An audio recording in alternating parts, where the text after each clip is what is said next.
Yeah, talk to me about marketing a little bit and how you all do marketing at your publishing company. Because as an author, you write this book and you're so happy to get it on the shelves or just on the internet. And then you find out that there's a whole thing of marketing that now you're like, oh, well, I just thought you thought it was one of those, field of dreams where I write the book and people come, but it's not always like that. So as a publishing house, can you talk a little bit about marketing, what you all do, as well as what you maybe even ask the authors to do when it comes to marketing?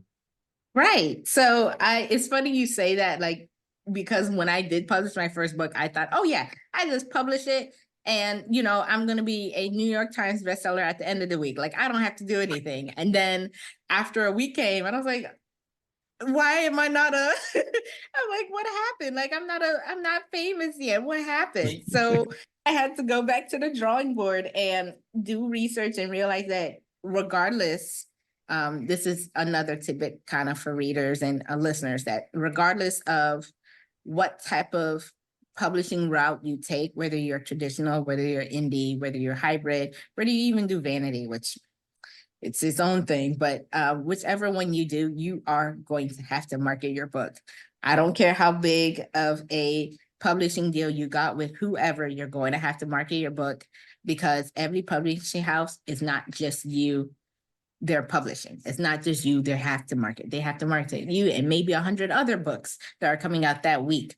So what we do everything from your web design to social media graphics to videos to content creation to, again, scheduling out your marketing plan. And we do a full year, or up to 18 months. And we still help you market even after your book is published.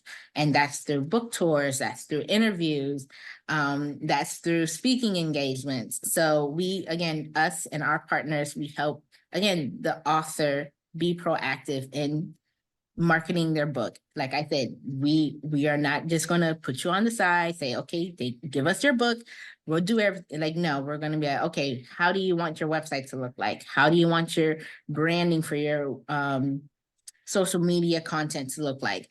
How do you want your voice? How do you want, like, do you want promotional materials? What do you want that to look like? Is it flyers, banners, brochures, etc.? We want you to be hands-on on how you present yourself to the world, because again, this is your book. You know your book better than anyone else. I was not there with you at 3 in the morning while you were frantically writing out that last chapter. You were there, so you know how to best represent and talk about this book and its story. So we want your voice to be a prevalent part in how it's marketed too.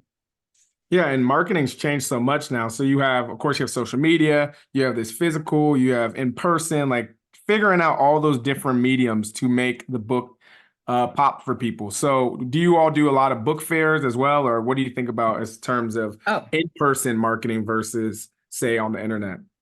Oh, definitely. I think you need a happy mix of both.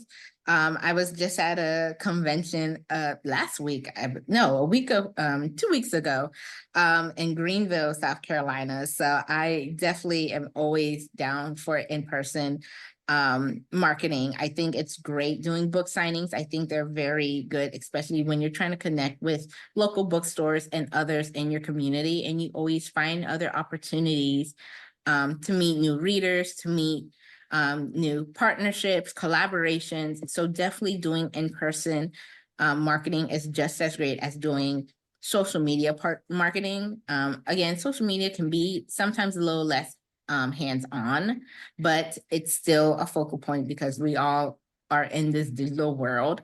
So it's just as important. And again, we work with you to make sure you find your happy medium. Some authors like to do more in-person events because they're not very tech savvy.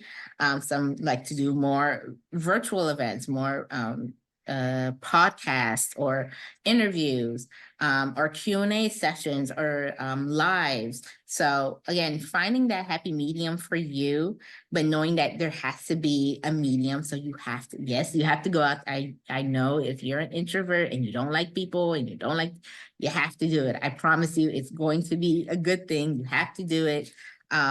again, you don't have to do it the whole time, but you know, still putting yourself out there to talk about your book, to talk about yourself too, because sometimes people are just, you know, you just talk to them and they're like, you know what, you're a great person. I'm going to buy your book just because of that. So you never know how you're going, you know, you're going to find your next reader. So definitely always trying to find a happy medium for the authors and writers out there, finding your happy medium of in-person events and virtual events, and marketing tactics really will take you far.